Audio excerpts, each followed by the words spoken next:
I have learned that Photoshop isn't as hard as I originally thought.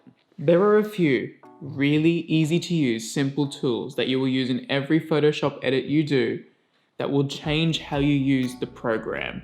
Today we're going to talk about some of these tools that I've learned about recently that makes me just want to use Photoshop just that little bit more and learn the program just that little bit better. So I hope you guys enjoy this. However, in order to make a Photoshop project in general, you do need a subject, a photo, a something, excuse me, to create the composite out of. And in classic me fashion, we're gonna take some photos of some coffee being brewed, and we're gonna use that as our Photoshop subject for today's video. So let's make that cup of joe real quick.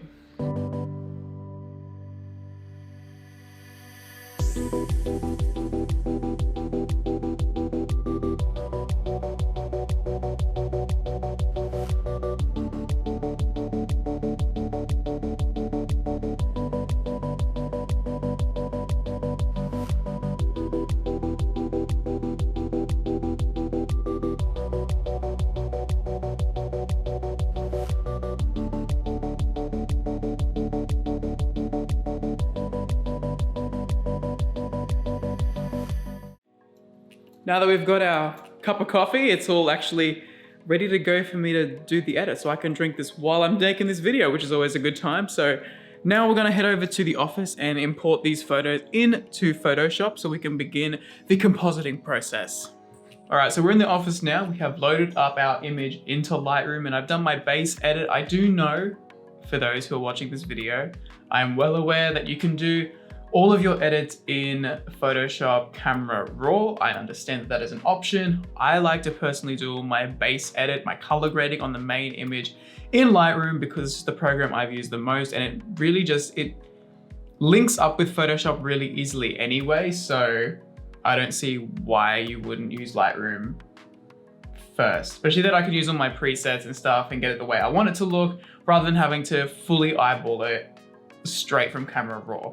Now that we have that out of the way though, so we've done our base edit. This is the before of the photo. This is the after. I'm going to make one little extra adjustment. This little guy right here should not be there. All right, there we go. We fixed it up. We're all good to go. So here is the base edit. We have the Chemex with the coffee in it over the little fruit bowl I have in the kitchen downstairs. And now we're gonna go into Photoshop. We're gonna right click here. We're going to go edit in Adobe Photoshop 2020, click, and now we wait for the Adobe gods to do their thing and Photoshop opens up. Now the few tools we will be using in Photoshop today are going to be layer masks. Layer masks are the bread and butter of Photoshop, period. That means, I will explain what it means. We are going to be using adjustment layers. They are super important if you want to get into compositing. And we're going to be using just soft brushes to create atmosphere, fog, and depth in our photo. So here we go. So here is our image imported into Photoshop. It looks the same as before it was ported into Photoshop. On our right side here, I do have a few images I will be overlaying. So we're gonna grab our first image and we're just gonna drag it literally on top of our image right here. And this is going to be the first image we're going to be compositing into this image today. So we're gonna just downsize this a little bit. And if you can see on the screen here, we're gonna make this little area become a mountain range or a landscape. And with a little bit of tweaking here, I think that is pretty much the positioning I want this image to be in. And this is what we're gonna be using. Our very first technique here in the video is we're gonna hit this little button down here whilst we're on our image layer. And that is going to create a new mask. And the way masks work is that this little white square ends up being a mask. It covers up certain parts of the images we want to be hidden and it reveals the parts we want to stay visible. So if we hit the brush button to bring up our brush, we're going to click up here and go into just a standard soft brush. So this is nothing special about it. And on the left-hand side, you will see that we have black and white. If you paint with black, it will make that image, part of the image, disappear. If you paint in white, it will reveal the part of the image that you're painting on. So we're gonna go black. We're gonna make this brush a little bit smaller here. And to do this, all you need to do is hold down Alt on PC and right click and drag your mouse left to right to change that. We're gonna scroll in, make this a little smaller. Excuse me, and we're gonna just up the opacity here to start painting away, because that flows super low for some reason, painting away the parts of the image here we don't want. And to keep that glass effect, what I'm going to do is I'm going to paint just inside of the edge to make it look like it has a little bit more depth.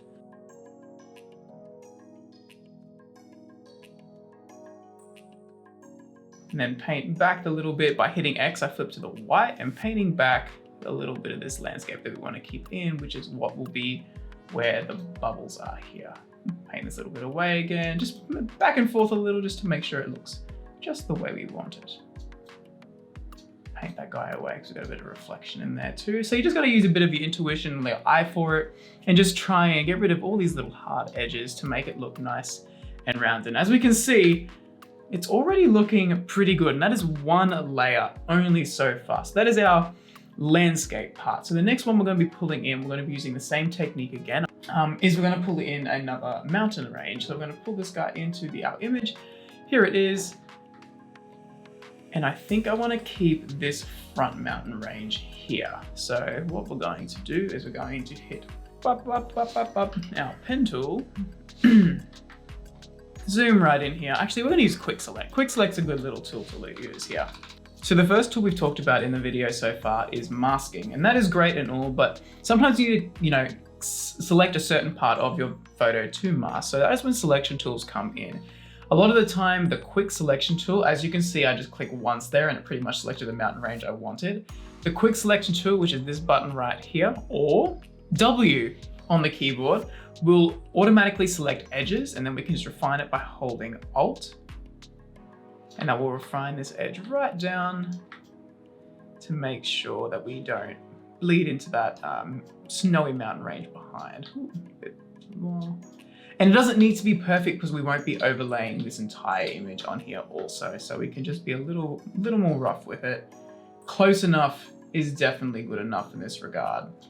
So from here, all we need to do is hit that mask button, boop, and that will mask out all the part there that wasn't selected. So now we have our little mountain range that we wanted to have selected in our image by itself. So now we hit Control-T on the keyboard to get our moving tool open, and then we will just be positioning this mountain where we want it in the image. What we'll be doing, however, is pulling this mountain behind the first rolling hills just to give it a little depth and make the layers kind of make sense. So here we go. Positioning this mountain range, we're going to make it look a little bigger here. So we're going to make it a little larger. Obviously, we're going to be culling a fair bit of this because it looks a little bit silly right now, the way it is. Let's position it right so then, just so we feel how it is. So now if we click on our masking tool, once again, hit brush tool, we have our black selected. Now we can paint away the parts of this mountain that we don't want visible here. And we'll be doing the same thing like we did with the rolling hills before, the grassy lands, just with this brush. Make this a little smaller as we need to just make that look like a bit of a refined edge there, coming in a bit closer. And just really refining it to make it look the exact way I want it. And there we go. And I have one more little image that I want to play with here to place into here. And that is going to be this fish.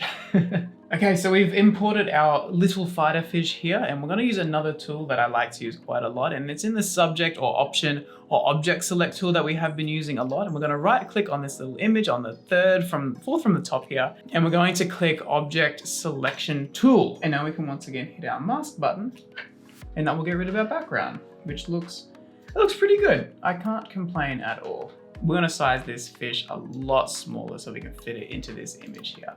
We're going to pull this image between our mountains so it gives it a bit of depth. So this is the part of Photoshop that ends up being a little bit fiddly. So now it's just a matter of positioning everything where I want it. That there is looking a little bit better. So now we'll go back to our fish here. And once again, really the only tool we've used up until this point is the selection tools and the masking tools that we do have in Photoshop. So that is all we've used up until now. Our fish is more or less placed. There we go. And it's looking like it really should. It kind of just fits in there nicely. The only thing that we got, worrying us now is that there's no depth to this image. It's just very on top of the photo. So what we need to do here is we need to give it a little bit of depth. Okay, so the next part that we're going to do to bring the image look like it's behind the glass in the front here is we're going to get all of our selections here. So by clicking the top one, holding down Shift and clicking the bottom layer, I can select all my layers. I will go into my folder button here and group them together. This will be called components. Sure. Now with this folder, we're going to hit the mask. So now we're putting a mask over the top of the entire folder we've got. Once clicking on the channels panel here, we open up this, hold down Control, click on RGB, and that will select all the highlighted parts of this image. Now we'll go back to our layers, click on the mask for components and hit, as long as we have our white in the foreground, I'm going to hold Control and hit backspace.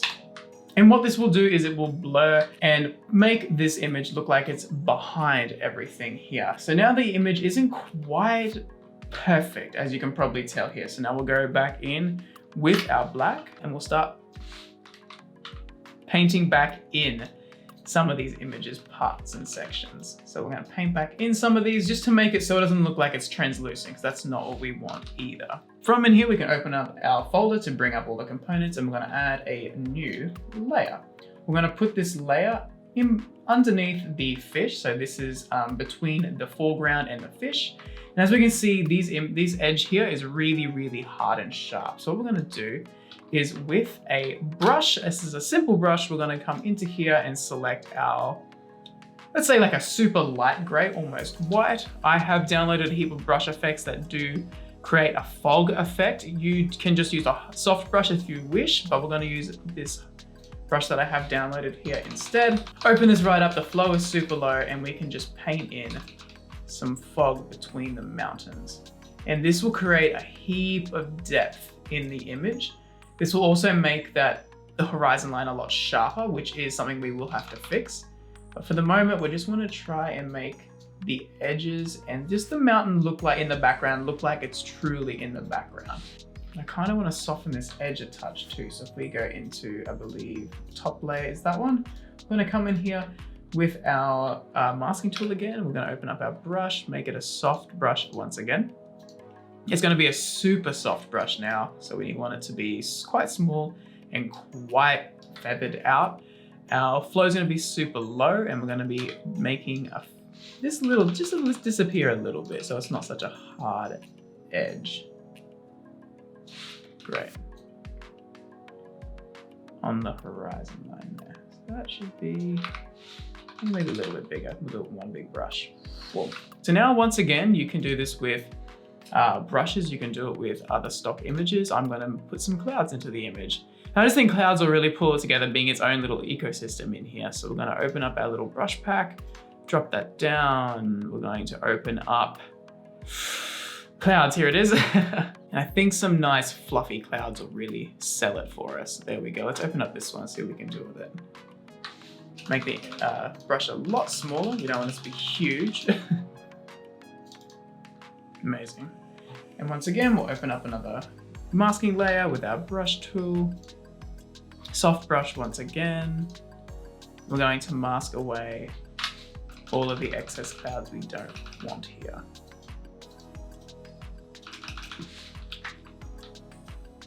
And it's starting to look pretty good. Like I'm not mad about this. The only thing I might do is I might zoom it in a little bit later, but the image is coming together more or less how I want it to, because you can see straight through the background here into my actual kitchen.